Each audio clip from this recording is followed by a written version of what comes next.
Hello everyone and welcome back to my channel. So in this episode I'm going to be taking you through how to create a running rig for carp fishing. So let's just quickly go through the things that you'll need to do this. So you'll need your knot tester, you'll need a baiting needle, baiting drill if you're going to use a boilie, you'll need some scissors, some line or monofilament or braid or whatever you like. You'll need an inline style lead, and by that I mean one that you put the line through the middle of rather than at the top here. Okay, so you'll also need a bead such as that one, and you'll need a hook and a swivel. Okay, so let's get into it. So first of all, you'll just need to take a length of line. So we just need to start with the hair rig part first, because this is for carp fishing. You don't necessarily need a hair rig for a running rig, but because it's carp fishing I'm going to do it that way. So I'm going to take a foot of line or so, or 30 centimeters. So if you don't know how to tie a hair rig, I'll put a link below to a tutorial that I've done on how to do a hair rig. So I'm just going to quickly create the hair rig here.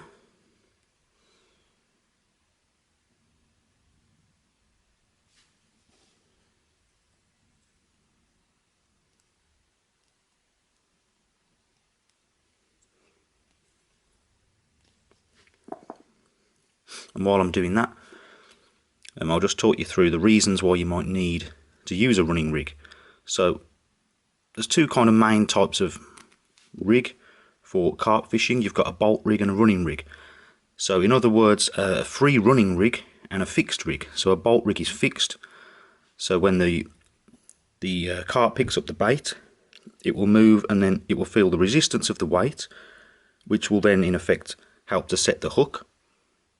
And then a running rig, when the carp picks the bait up, it will continue to go for as long as you notice. So you'll get a much clearer bite indication. So for example, the weight has no resistance on the line will just run through and keep going, and you'll get indications continuously, rather than a bolt rig which would just be like bump, it would stop dead and hook into the fish.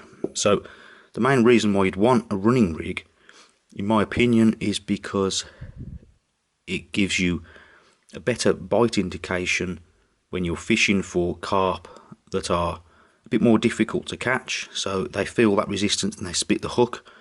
With a bolt rig, both rigs work just as well. So we've created the loop at the end for the hair. So now I'm just going to take a hook.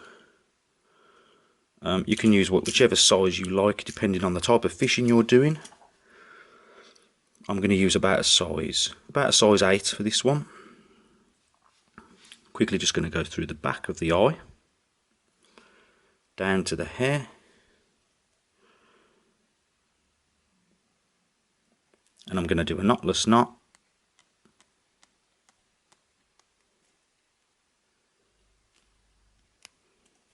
Back through the eye again. Pull all that tight.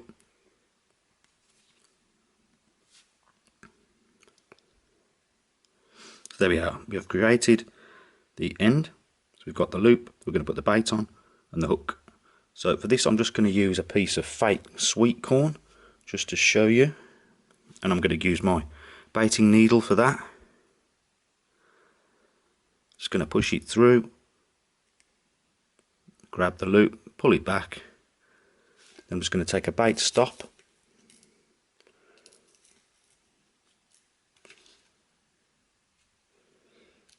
Just get a nice bright one so you can see.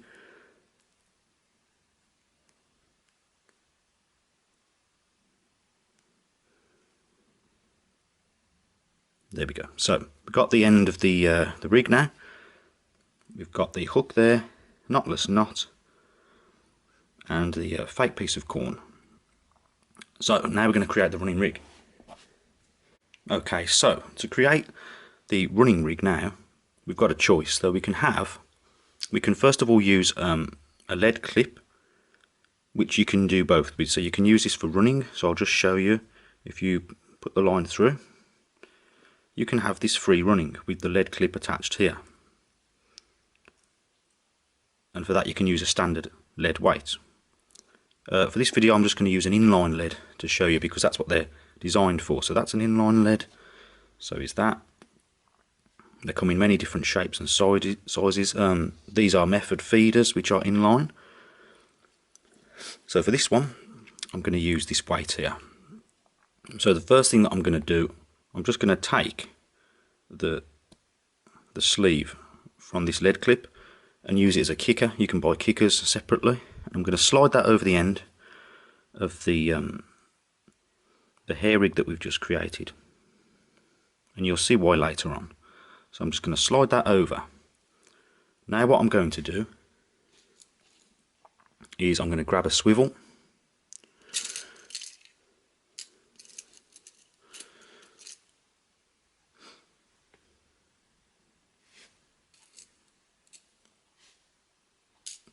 Here we go. I'm going to grab a swivel and I'm going to tie the swivel on. Many different knots you can use for this.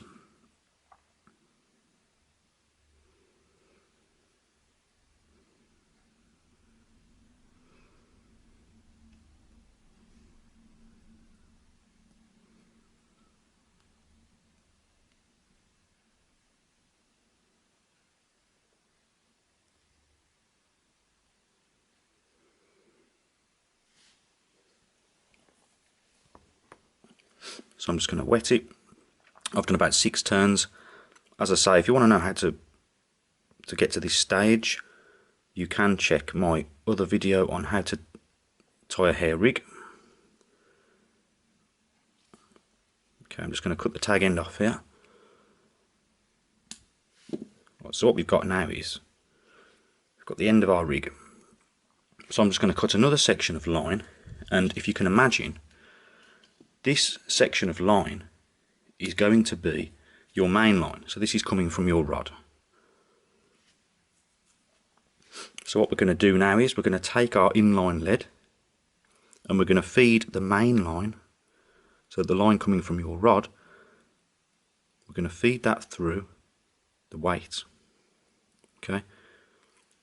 And this weight actually has you can buy a type of bead that kind of slots into the bottom of it. It doesn't have to be like this, it can just be a round rubber bead, and that is just to protect the knot from the swivel. You'll see that in a moment. Okay, so the weight is on the main line. So at the end of your main line now, you can tie the end of your rig on. So at the other end of the swivel,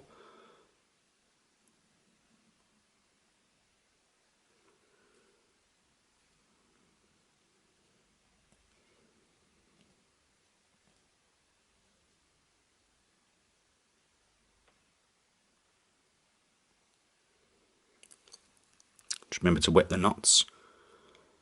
I'm going to pull that down and I'm going to cut the tag end off.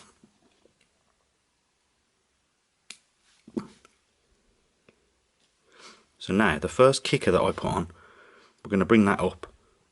So we have our rig at the end, we're going to bring the kicker up to meet the bottom of that swivel, and this will prevent snags.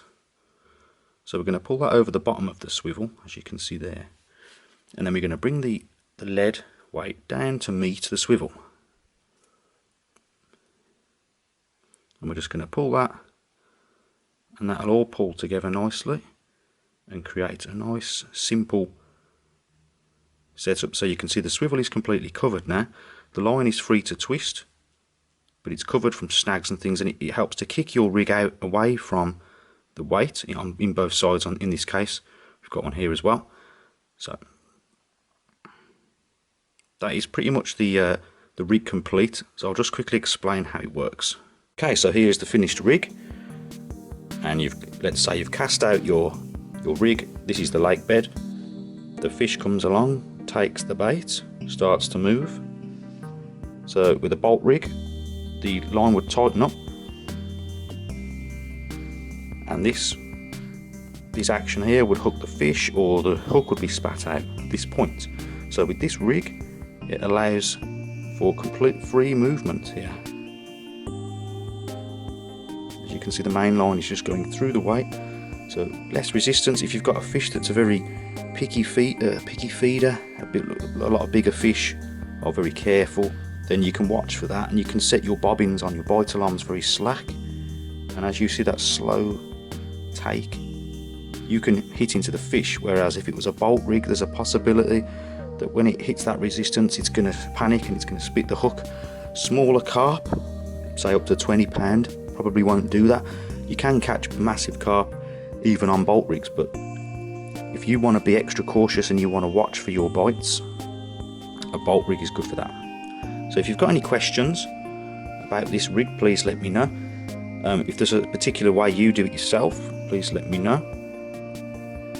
And thank you for watching. That is just a quick and easy way of setting up a running rig. You don't have to use a hair rig, you can just tie the hook on the end, put a piece of sweet corn on it or whatever, and the length that you have between the hook and the weight, that all depends on how you're fishing. Generally I'd use about 8 inches, 10 inches, so under 30 centimeters or up to 30 centimeters between the hook and the weight. And there you have it. As I say, you can use there's all different types of inline weights, ones that look realistic, and inline feeders also. So as always, thank you for watching, and I'll see you on the next video.